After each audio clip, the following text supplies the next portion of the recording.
Or you can't. Well, talk to him about it. I didn't know it was an issue until 2 minutes ago. Oh, the real ones? Can I mark on these or not? Oh, well, this one, I have to remember, let me make a note then. Of, I'll start there. That's fine, I just.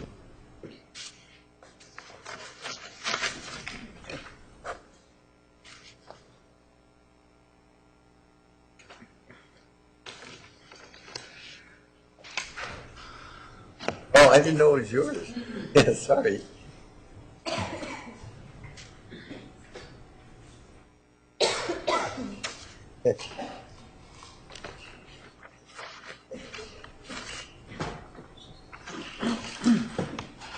These are. Oh.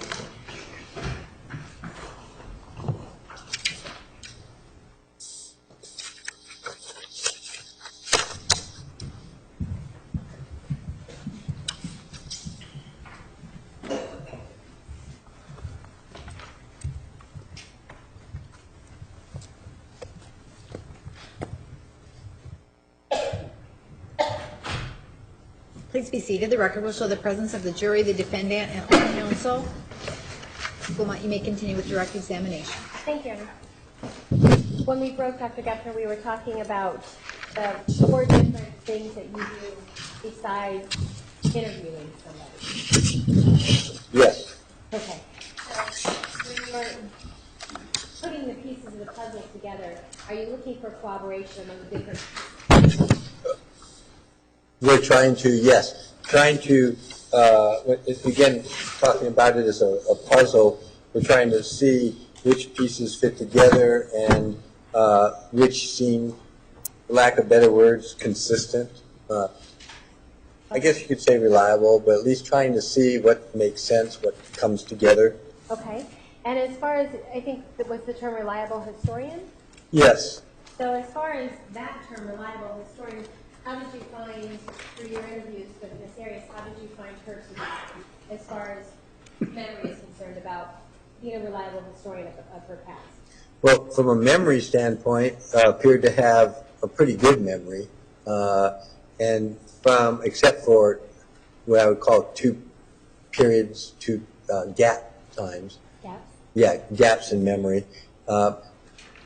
Seemed pretty good. Some time periods more detailed than others.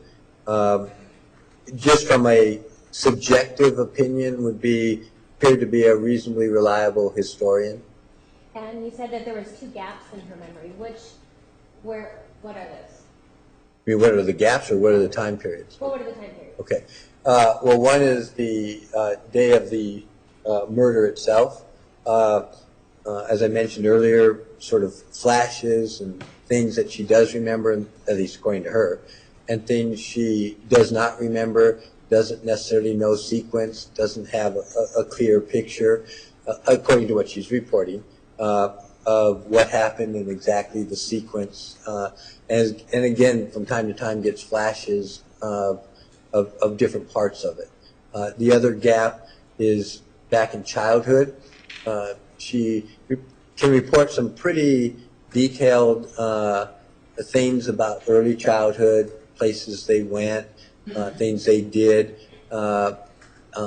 interactions, but seems to have a gap between the ages of about 12 and 14 where she remembers some things, but not a lot. In fact, identifies it as being, I just don't have as good a memory of what happened before and after, according to her.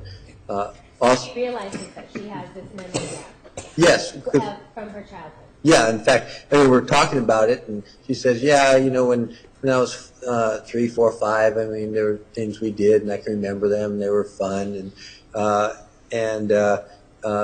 I don't have, she'll even identify. I don't really know a lot between 12 and 14. I mean, I know I had this incident somewhere in there where this boy attacked me, you know, who I knew, with a knife. I know,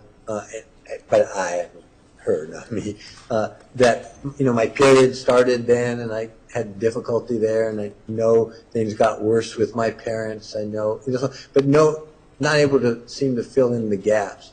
Also identifies, we talked about dissociation quite a bit in the last 2 days.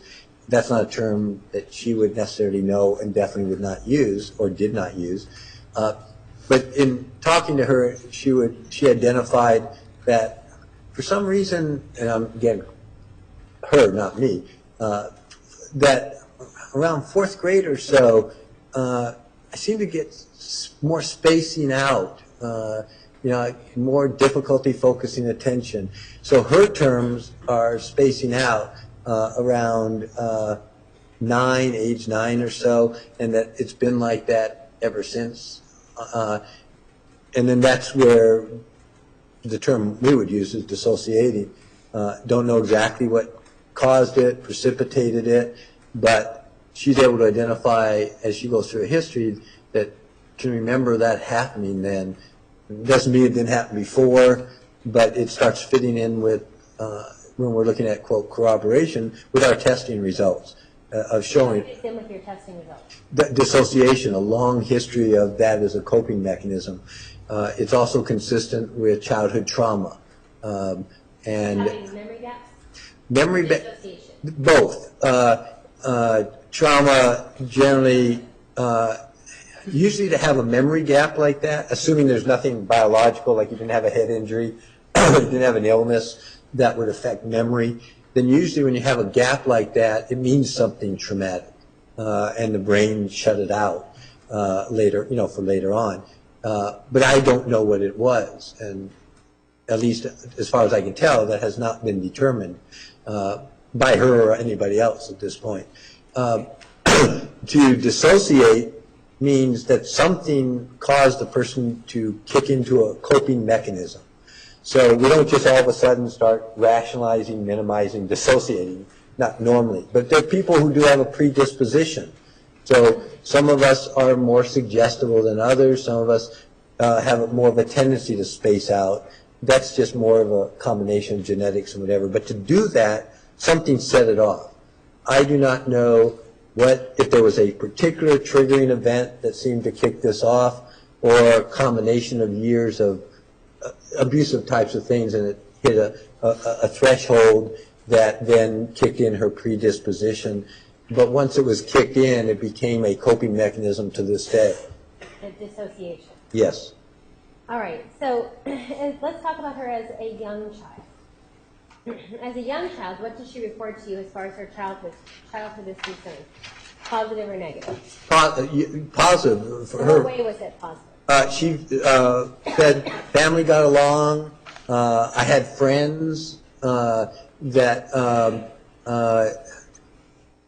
parents, we went on camping trips. One of the things she talks about a lot is the camping trips they went on, the outings that they went on, and how enjoyable that was.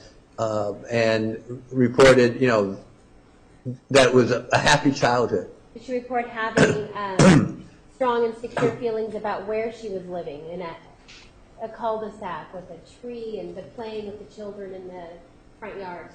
As insecure? No, secure. Oh, okay. Yes, basically reported that this was happy in normal childhood in those early days. Doesn't at least report any necessarily unpleasant activities. Again, doesn't mean she didn't have them, but at least it's not part of her major memory at this point in time. And it literally says, I had a happy childhood until, getting up around age 7 or so. Okay. And around age 7, what does she recall? That things started changing. Dad's more absent, seems to be busier at work, seems to start having medical problems in that time period.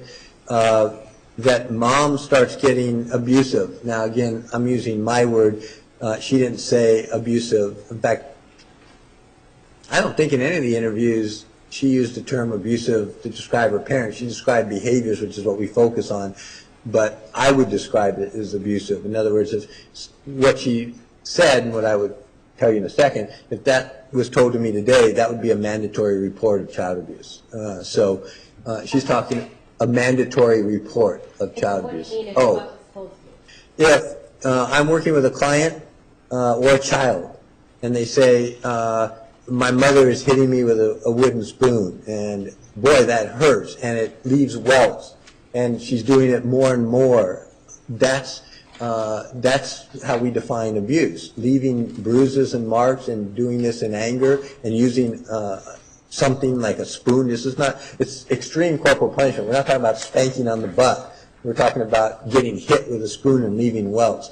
So in our profession, we're mandated reporters. So if at any time we know or we suspect that or have a reasonable suspicion that a child is being abused, then we're required to report it to Child Protective Services. We don't investigate, they would. And so if we have a client, a child, that's reporting that, that would be a report to Child Protective Services. So the things that Jodi reported to you about what happened to her as far as getting hit with a wooden spoon, that's something that, had that been happening at the moment as she's telling you, you would have had to report? Yes. Okay. And she's telling me it's escalating. It's, after age 7, it's starting to increase in frequency and in time. Sometimes she doesn't know what she did. Other times she said, okay, yes, I was bad and mom beat me. And then she also talks about dad. Dad's now much more absent, don't see him much. But when I see him, he's whipping me with a belt. And my brother, and it's real scary, is what she's reporting. And so besides speaking to Jodi, you told us you spoke to other people. Did you speak to her younger brother, Carl? Yes. And when I say younger brother, he's just about a year or so younger. My impression was he was about 2 years younger. 2 years, okay. But we did talk to him. Okay. And when you and or your staff talked to him, did you ask him questions about their childhood? Yes. And about the house? Yes. That they grew up in? Yes. And was that information helpful to you in putting together pieces of this puzzle? Yes. May I approach Stitch? Yes. Showing you with the March 783. Do you recognize that? Yes. And what is that?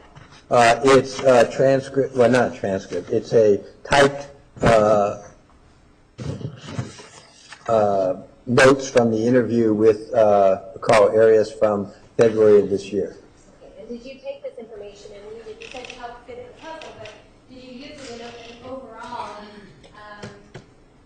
ability to know what's going on with Miss Arias? Yes.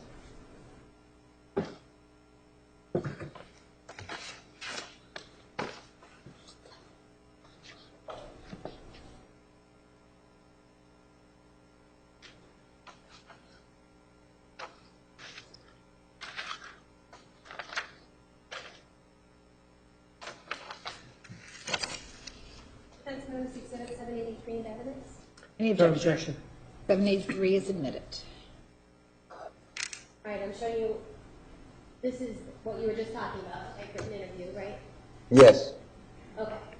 So some of the things, are you able, when Jodi is talking to you about some of the abuse and getting hit with a wooden spoon, are you hearing that now from other sources? Yes. And things about this interview. First of all, we see that Jodi and Carl, that they played together, that they had the typical fights. Yes, that's what we call sibling rivalry. They were pretty close in age. They both essentially indicated that they would have arguments and they would fight like brother and sister. And the next couple of bullet points seems to be talking about Jodi between the ages of 12 to 14. Yes. Talking about that she's always was very private and it started around age 12, or that between 12 and 14 she spent a lot of time in her room, shut the door. Things like Yes. that. Does this coincide with this memory gap that you were just telling us about? Yes, there's two keys there. This one that has the arrow next to it, which says, like you just said, she shuts the door, she's on her own. And if you also look over here, talking about how all of a sudden a lot more private at around age 12. This is again according to her brother, independently of her, and that's the time that she starts reporting. I don't have a lot of detailed memories like I do of other things. So this doesn't help from the standpoint of telling us what went on, but it's corroborating, at least with an outside person, that's that period that something, and the odds are when we deal with it from a psychology standpoint, something in there was traumatic. I don't know what it was. She doesn't identify it. There's nobody that we've been able to find that can tell us. But given the dissociation, given what they're both saying, that her behavior changed, I mean, her aunt said that, identified behavior change. So that, in my view, is a red flag that something traumatic happened, but I don't know what it was. And what about right here, when we see Carl Arias telling us about how their mom would spank them, and sometimes she would just send them to the room and threaten them with, I'll just let your dad deal with that when he gets home. Yes. He tells you, or your team, that this scares them. Is that part of this intimidation that we talked about earlier? Yes. And it's fact interesting when you talk to both of them, they both talk about what's going on as far as the corporal punishment. I mean, you see it here too. If you just jump down for a second, both parents beat the crap out of their kids. They took it out, and you can see here, carry a wooden spoon, whack us with it. But what was interesting is both actually went back and focused more on this. Mom is the one doing this regularly, but Dad was the one that instilled huge fear, because he would beat him with a belt, and then I forgot what it's called. He had some kind of special belt. Wrestling? Or, Yes. Weightlifting belt. Yes, that was it, a weightlifting belt, which is not a belt, I mean, that's big. And we'll talk about that, you know, he would do that occasionally, but then what happened is there's so much fear that he wouldn't even necessarily hit them. He would, the threat of, they would, from this time when Dad gets home, they're both in intense fear, all those hours, because they think they're going to get beaten. Sometimes he did not, according to them. He would come in and snap the belt, and they would start crying. And you're not talking about little kids. You're talking about, 10, 12, 13-year-old kids. So this is a pretty traumatic situation. And sometimes he would hit the bed, instead of them. But it didn't change the fear level. There was, we were just talking about the big belt. Oh, yes, there. So when we talk about that intense fear, just waiting for something that may or may not happen, even though nothing happens, does that intense fear have effects on children? Yes. If we go back to the slide I showed you earlier about learned helplessness and fears and all that, this is what produces it, or can. Because what you have is no escape. Okay, when Dad gets home, boy, are you going to get it. And I mean, in some respects, probably all parents say that at one time or another, or most do. But this is a different level of fear than we're talking about with most. We're not just talking about corporal punishment. We're talking about pretty severe, as I said, what we would now define as abuse. In fact, I think it was her aunt who actually said, or some aunt or somebody said, nowadays it would be called abuse. We didn't in those days, but it would be. So you're talking about this learned helplessness. It's like, there's nothing I can do. When Dad gets home, and it's not that I can leave, I can't go somewhere. I'm here, and it's going to happen. That's what starts the path of learned helplessness, and you see it starting in childhood with her. When he talks about his dad standing here, this happened around ages 7 to 10. If he's 2 years younger, that would be 9 to 11 for Jodi? Yes, and that's very consistent with what she reports, which is it starts at around 7, and it starts escalating and getting worse and worse through age 11. And that's, so it's right around the same time. And again now, 12 is where gap seems to start. So I don't know if something happened in there with the spanking, if it changed, but I mean, that's where the gap starts, and that's where I start looking for trauma. And then we see that, does Carl also remember Jodi getting backhanded by her father? Yes, it is also interesting when you talk to the two of them, because they each almost talk about what happened to the other as being worse. Remember I talked about minimization? Well, Jodi says Carl got it worse than me. And Carl talks about Jodi being, backhanded, and that he was learning to cope. You can see right here. Well, he would put on several layers of pants to protect himself. And Jodi got hit in the face. Can't protect that. And then finally, Dad got wise and figured out what was going on and make him take down the pants. But they're both minimizing when you look at this for so many years. What about this? Carl seems to report that they had like a paddle with their names or the initials on it. Yes. So he's talking about his father. His father went to the extreme of having a paddle. Yes. Knowing that something like that exists, getting ready to be used on you, whether it's ever used or not, is that part of causing this intimidation, this fear for children? Yes. I mean, emotionally, that's huge. Now, what's again interesting is neither of them actually reported knowing or remembering being hit with that paddle. I mean, that doesn't mean they were or weren't, but in volunteering the information about that, they didn't say it occurred, or they didn't give me an incident or talk about to anybody, as far as I know, that it occurred. But the fear of that, I mean, a paddle, the wooden spoon was pretty bad. Now you have a whole paddle that they're threatening, or with their name on it. And so, and you can just, this is I think an important statement right here, where the kids sometimes would try to fight back and make statements, and you better start crying right now, because what's going to happen is you're going to wish you did. I mean, this is just downright emotional torture. And you're talking about when Carl reports that he would sometimes put a note on his door, if you really love me, you won't spank me? Yes. And then the emotional torture you're referring to is when the father or mother comes in to say, you better start crying right now. Even if he never hits them. Yes. Is that? Yeah, it's the fear, it's the intimidation, it's the threats. Remember before I said the psychological damage can be actually more devastating in the long term to kids and adults than the actual physical damage that might heal. And then we see him, but then after saying all these things, then he also says that his parents were doing the best they could. What does that mean? Well, it's part of rationalization.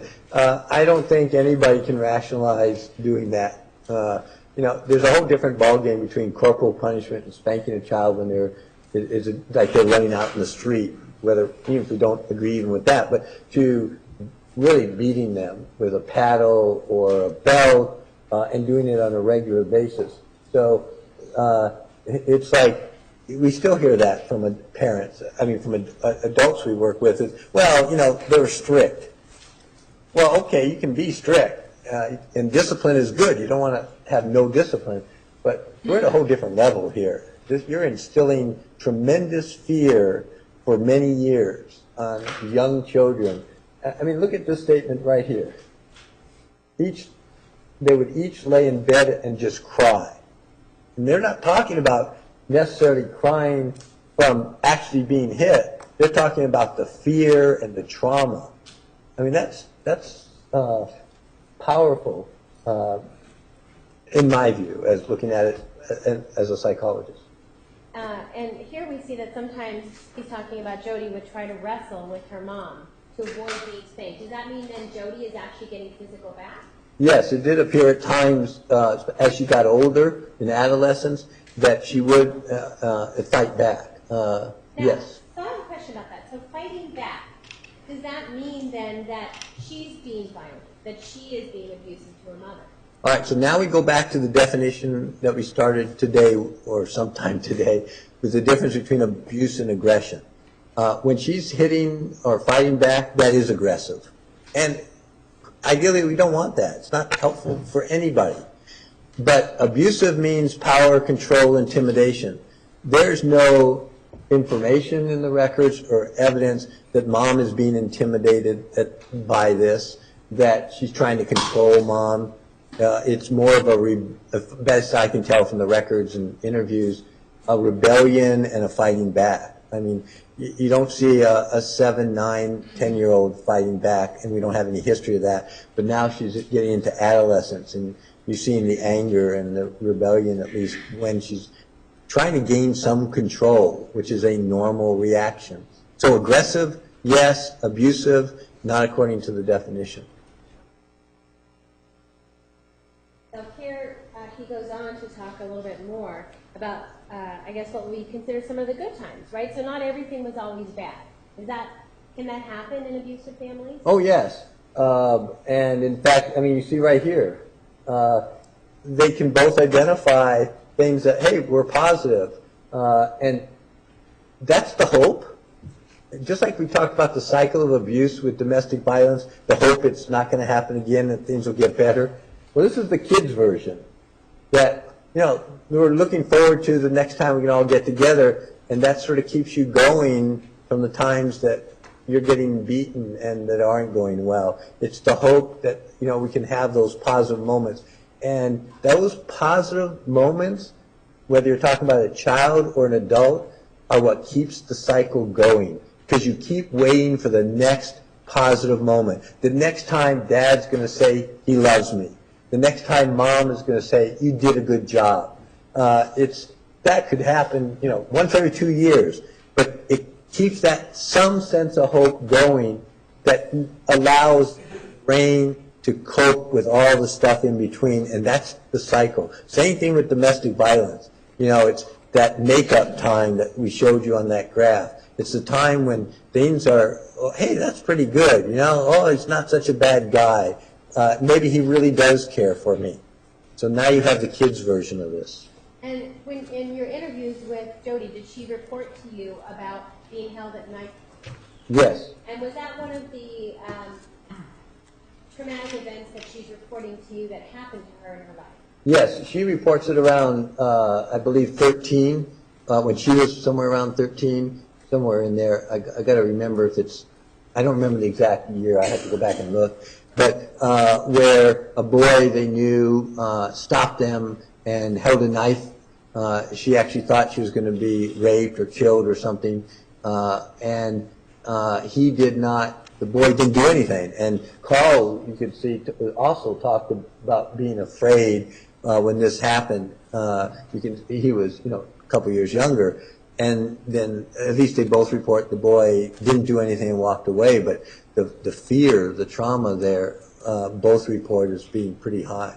So, and that, when we did the DAPS, I told you that, you list the different traumas through your lifespan. Well, one of the ones was being attacked by this boy with a knife.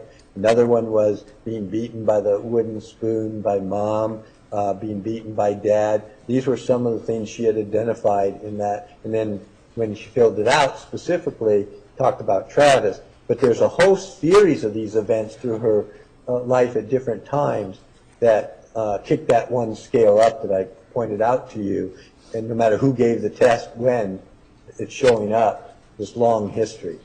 So we have, at this point, when we're talking about some of the things that Jodi has told you about her childhood, do you see consistencies among the board between the testing, so far we're just looking at what Carl has said, between what Carl is telling you and what Jodi said? Yes.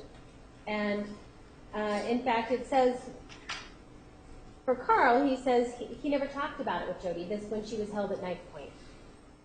And now he's reporting that he doesn't even know if it's really true because they never talked about it.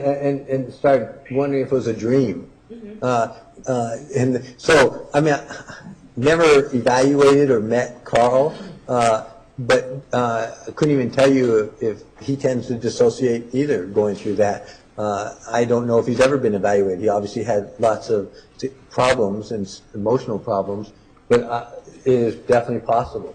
Okay. And, here we see he reports that their parents caught Jodi growing weed or marijuana when she was around 7th and 8th grade. Is that something that was reported to you from Jodi as well? Yes. And I know when we were talking about the testing, one of the things that you had to look at was the substance abuse. So what about this? Now you've got two people saying, yeah, she was at least growing marijuana in 8th grade. Yes, and she indicated that she did use marijuana and then, but it's not, and that's where some of these tests ask in general. So that means if it happened any time in your life, then it would show up, which is what escalated some of those scales, and others are talking about now. So it doesn't appear in any of the records that there's a substance abuse or alcohol problem in the last several years by anybody, but back in those days, yes. And that is not unusual or uncommon either, because if I can continue to explain? Yes, please. Okay. Why is it not unusual and uncommon? Well, one of the things is we talked about depression, we talked about trauma, and we talked about how the brain and people try to cope. Well, what I didn't tell you is there's another coping mechanism. When people are internalizing and feeling guilty and shameful and blame, the other way you escape that overwhelming feeling is drugs. So we see kids, younger and younger, in homes like this, who actually get involved with alcohol or drugs at an earlier age. It masks, in their view, masks the pain. It dulls the brain. Well, that helps them cope. At least they think they do. And so we see with adults now who were victims of child abuse, physical, especially sexual, huge substance abuse histories for decades that never got treated and never got tied back to their childhood abuse. And it's a coping mechanism to try to mask the pain and escape. So you're escaping to another world, a drunk world or a high from drugs. And so this would not be surprising to see the marijuana use for that. What is actually more surprising with that trauma history and the things that happened, then and later, is I don't see a record of her getting back into drugs. I was just going to ask you, as far as you're aware, is this time in 8th grade and then she got caught, is that the only time you're aware of? Or at least during that time. Remember, we don't have a lot of details in that between 12 and 14, 15, but I don't see anything even with her other abusive relationships afterwards where anybody is reporting her with drugs or alcohol. I mean, she may have experimented, I have no idea, but there's no history, no collateral source, no records, anything talk about her having substance abuse. But I don't know if she knows what got her to, I mean, she obviously got in trouble and was, really disciplined and things happened, but that's happened to other kids. That doesn't stop them. I don't know what it was that essentially allowed her to then continue dealing with the trauma and not use drugs or alcohol. It could be the dissociation, because How does dissociation play into that? Because it does the same thing psychologically. You're going somewhere else. So you're not experiencing the pain because you're blocking it out. So if people who don't dissociate, they're blocking it out with alcohol or drugs. But remember, she already starts dissociating. So she has blank periods. So it's definitely possible as a history that when things like that happen, she just blocks it out. It completely separates out the overwhelming feelings, which is what we see even nowadays, is that she can very easily detach and talk about, getting beaten, but not have the emotional content to it. Besides, after looking at some of the statements that Carl had, did you hear about the relationship, or is there information in the records about the relationship between her parents, Bill and Sandy Arias? During this time period? Yes, during her childhood. Yes. What kinds of things did Miss Arias witness? Well, we have a variety of things. Controlling behavior, that's what was used, that term, by a father. Absent a lot. Medical problems, short-tempered, angry, abusive, again, you just saw examples of that, would be terms that people describe as that. Mom stayed in the relationship, but it wasn't a good relationship in those years. They're still married today, right? That's my understanding. And so, and you said, despite some of these behaviors from dad, the husband, to the wife, her mom, she stayed in the relationship. Yes, that's my understanding. And so, does that teach anything, or does Jodi learn anything from seeing this as a child? A whole bunch of things. Okay, what kinds of things does she learn? Well, the first thing you learn is it's normal for people when they get angry to take it out on somebody else. That the way you solve problems is through power, control, aggression. That's a normalized behavior that occurs in families. That it's not normal to necessarily express affection positively or normally. So those are the indirect, it's not like somebody's telling her verbally, but that's what she's learning from what she's experiencing and observing. And that's what carries through. And that if you're in a relationship like that, then you stay in a relationship like that. What do you mean you stay in a relationship? In other words, like for the mother, that you don't, mom didn't leave. There's actually, I can't remember if it was Carl or who, but talked about being mad at mom, Jodi's mother, for not leaving the relationship, for staying in it. But it also has the effect of that's what you're supposed to do, is you're supposed to stay in it. You're supposed to take it. And does that then have, when we jump forward, and she's in a relationship then with Mr. Alexander, does that have effects with their relationship? Likely, yes. In what way? Well, you see the same pattern in some respects. Staying in the relationship, leaving, coming back, not making a complete break, thinking it's her fault. I mean, you see a lot of that pattern being repeated. Okay. Did you also speak to one of Jodi's friends named Zaina Bronsko? Yes. Yes, we did. You and your staff spoke with her? Yes. And did she provide useful information to you as far as what she knew of Jodi as a child? Yes. Or as a child and a teenager? Yes. Judge Mankiewicz? Yes. Showing you Exhibit 782, is that a typewritten notes of your or your staff's interview with Zaina? Yes, from, again, earlier this year. Okay. And is this information helpful to you in putting together pieces of the puzzle? Yes.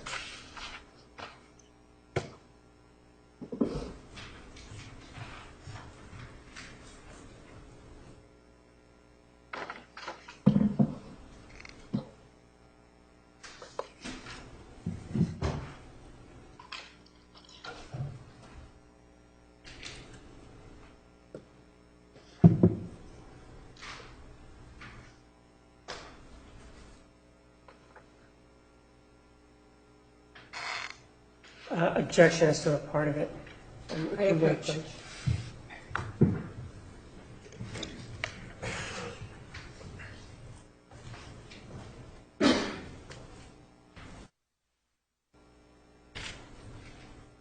Any objection? All right, 782 is admitted. All right, and so, Dr. Gecker, you or your staff spoke to Ms. Bronsko, Yes. and was she a friend of Ms. Arias? That's my understanding. She was grew up with her. Okay. And she's talking about some of the characteristics that Jodi had when she was younger. Yes. When she talks about her being pretty popular, funny, cared for other people. Yes, especially talking about earlier on in her life. And some of the things that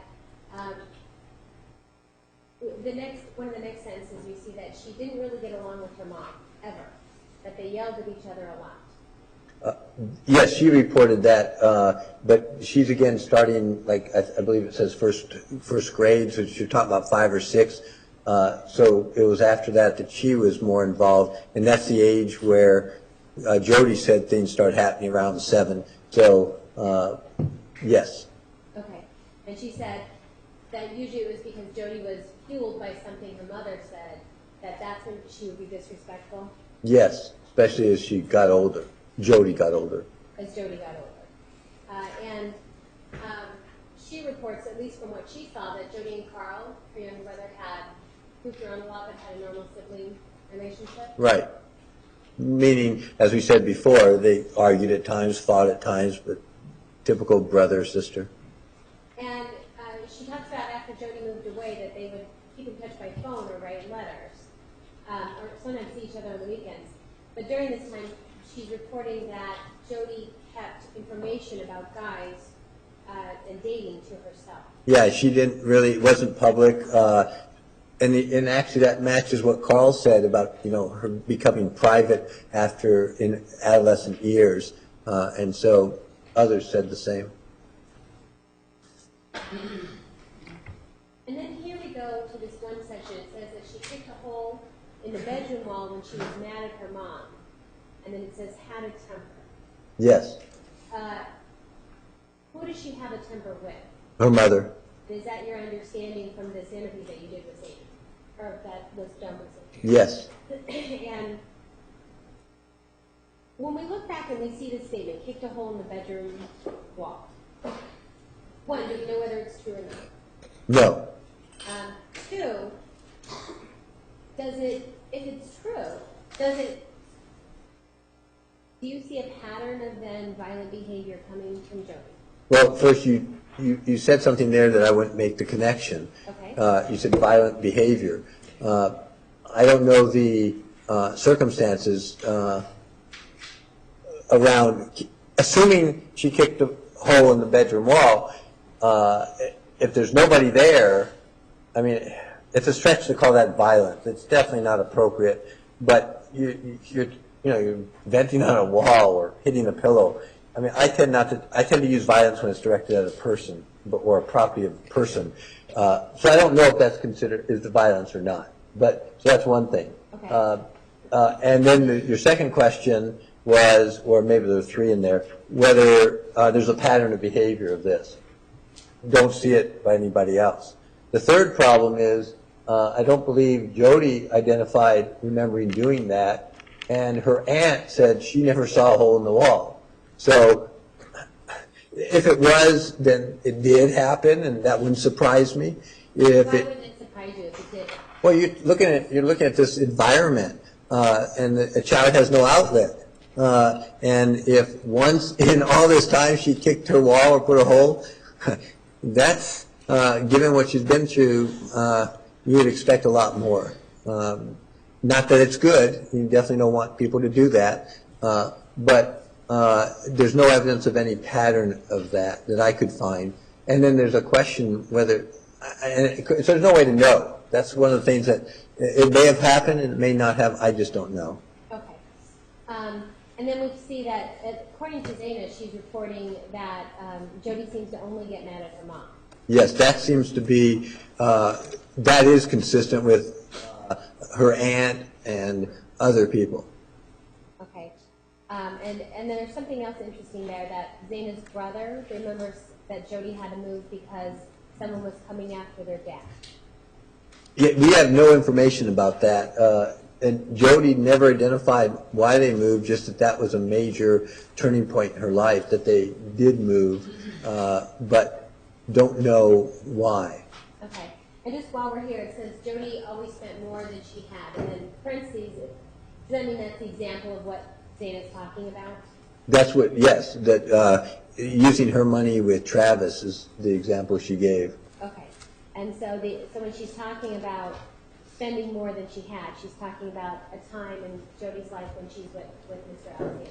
Yes, we have 2 examples that other people have identified that I would put in that category. Yes. One was this one. Another was the an example, and I'm trying to remember who it was from in interviews, that talked about her body. A foundation. Approach, please.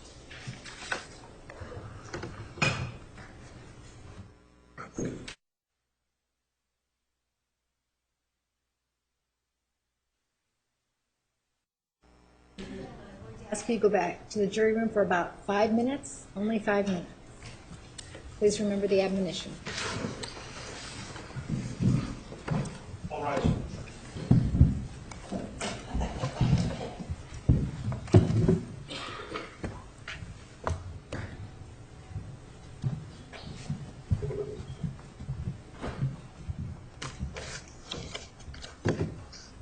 Oh, there's that.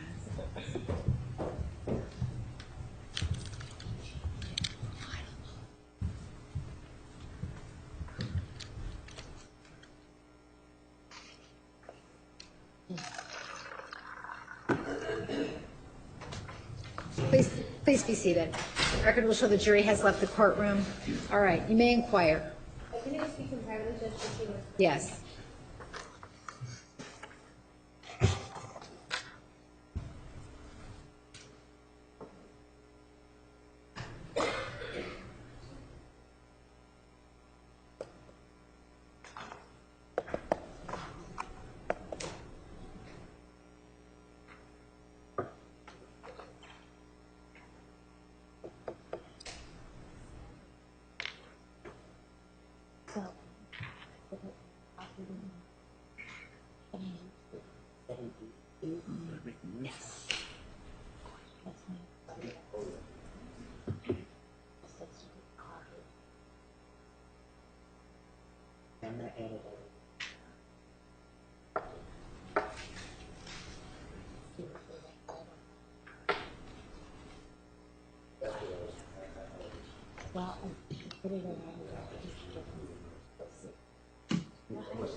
Yeah, well, then that's where I remembered it. Does she remember? Okay? So what he was going to talk about, another witness. Could we have it from the witness rather than from the lawyer? Sure. So what were you about to say? I remembered as soon as you broke that it was from the interview with Laura Mahoney. Okay. And, oh, Right, is that all that's you want? fine. Okay. All right, let's bring the jury back. Sorry, I didn't want to interrupt. It's okay. All rise for the jury.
Please be seated. The record will show the presence of the jury, the defendant, and all counsel.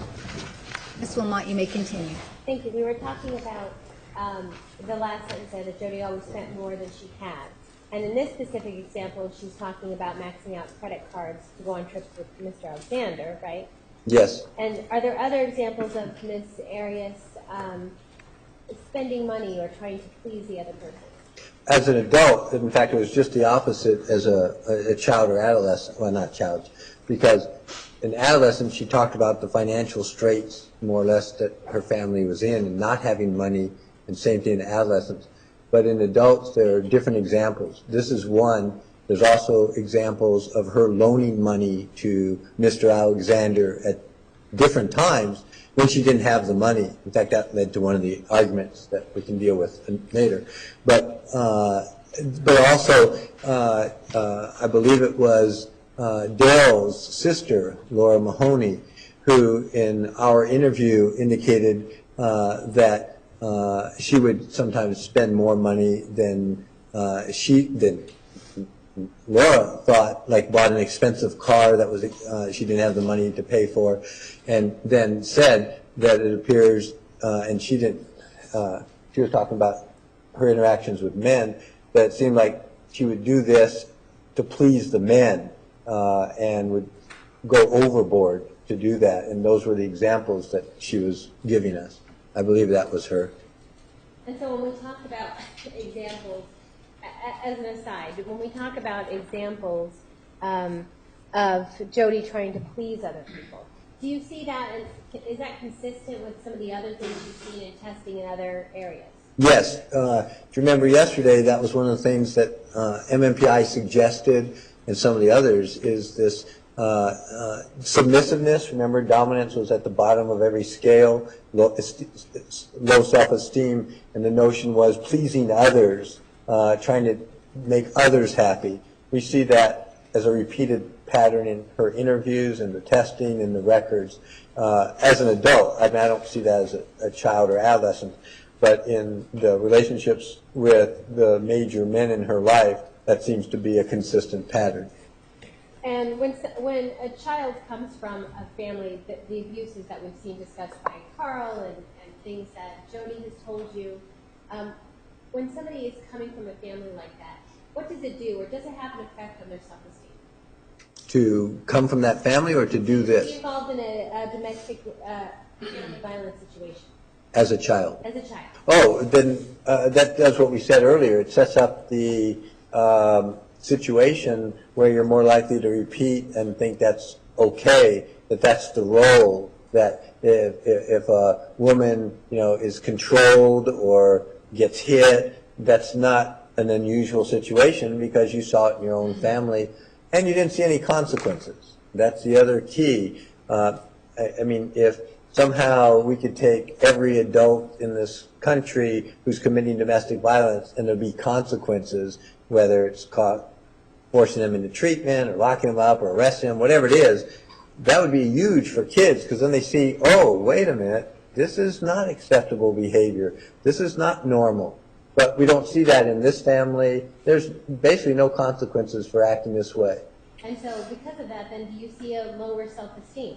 Yes. And do you see, is that consistent with the testing and the other records that you have? Yes. Do you find in your interviews with Ms. Arias and the other records that you reviewed and observations, do you find that, and I don't know if it's a learning to cope mechanism, but learning to compartmentalize problems and push them away? Well, that's not necessarily happens with everybody in that situation, but that's often tied in with dissociation because you're blocking out. But the other thing is by separating out feelings and thoughts, you start, I guess the best analogy is you're putting them in different parts of your brain. That's not the way the brain works, but the idea is you move it over somewhere else, or it goes into compartments, so everything is sort of in its own category, and that way you don't have to deal with it unless you're dealing specifically with that. So some people do that to avoid. Is that here with Jodi? Yes, and in fact others even talked about that, in other interviews about her, and I think they even used the word compartmentalize. Okay. And the minimization that we see from what we talked about, children coming from homes like this, domestically violent homes or domestically abusive homes, and we talk about minimization, and we see how, Carl states that his parents did the best they could, things like that. Does that minimization then, does it carry over into other relationships? Likely it does. It becomes a coping mechanism until something changes it. Okay. The something that would change it would be either it's no longer working and it's counterproductive, or you get into some type of counseling therapy where you unlearn those maladaptive or counterproductive techniques, or you get into a different situation, and even if it's not professional, maybe with a partner that doesn't do that, that maybe gradually can unlearn those things that way. It can happen in a variety of ways. Okay. And so children, and in particularly Jodi, coming from the family that she did and the home that she did, do these types of kids seek stable relationships in the future? Usually. Why? Because they're trying to get the love, attention, affection that they did not have in childhood. The sad part is because of the relationship and all those psychological things, they don't necessarily know how to form a healthy relationship. They've never seen or experienced one. So too often they get linked up with people who are just like what they went through because of their own low self-esteem, their own vulnerabilities, which is a term we use. So what tends to happen is they can get linked up, as I told you earlier, with relationships, again, that are abusive, that follow the same pattern. That's what they're used to. Not that nobody wants that. People don't go and seek out such situations, but because of all these dynamics, it does happen more often. And so, what about one of Jodi's very first substantial relationships with a person named Bobby Waters? Yes. Did you speak to Jodi about this? Yes. And this is a relationship that started when she was in high school, is that right? Yes. Did Jodi finish high school? No. Okay. Now, this relationship with Bobby Waters, was it a stable relationship or was it an on and off again? How would you characterize it based on the records of what you are? On and off. And what is important about this relationship to you when you're trying to put together pieces of the puzzle? Probably two things, at least off the top of my head, maybe more. But two major things is this is an abusive relationship. I mean, he is abusive, physically as well as otherwise. They're really young, but he's a few years older than she is at the time. It would fit. I mean, I don't know him, never met him, but you read the records, it would be pretty well like somebody trying to get out of the home, get into something safer, and links up with somebody who isn't. And when you say leave the home, did Jodi leave home a couple of months before she turned 18? Yes. Section leading. Oh. Overall. And you said she did? Yes. And when she left home, did she go to live with Bobby Waters? Yes, and dropped out of school to get a job to earn money so they can live. They didn't live on their own. They lived with, I believe, his grandparents. According to the records, interviews, horrible conditions, dirty, messy. It was, even from a living situation, much worse than their own home, and even from likely any other situation, because he was abusive. He was, according to her, and I believe at least two other sources that we talked to are in the records. Objection, lack of foundation of two other sources. Ladies and gentlemen, we're going to take the evening recess. Please, council approach, please.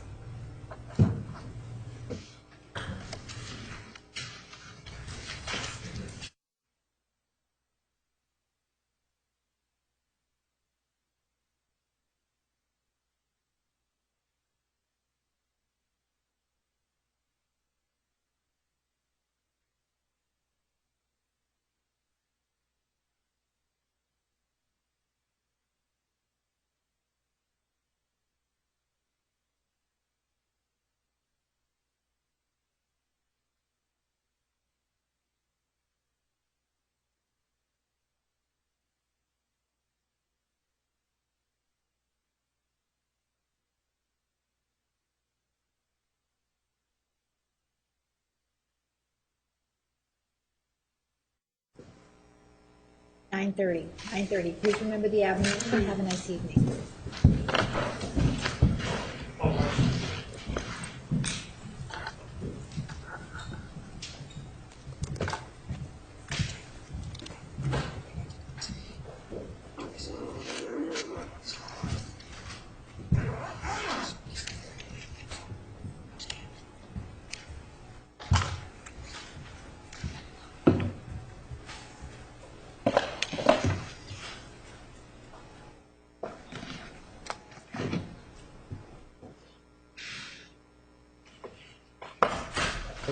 Yes, Oh. we're all finished for today. You Okay. can step down. Thank I you. just wasn't sure since nobody left here. I didn't know. We're all done. Okay, thank you. No, I just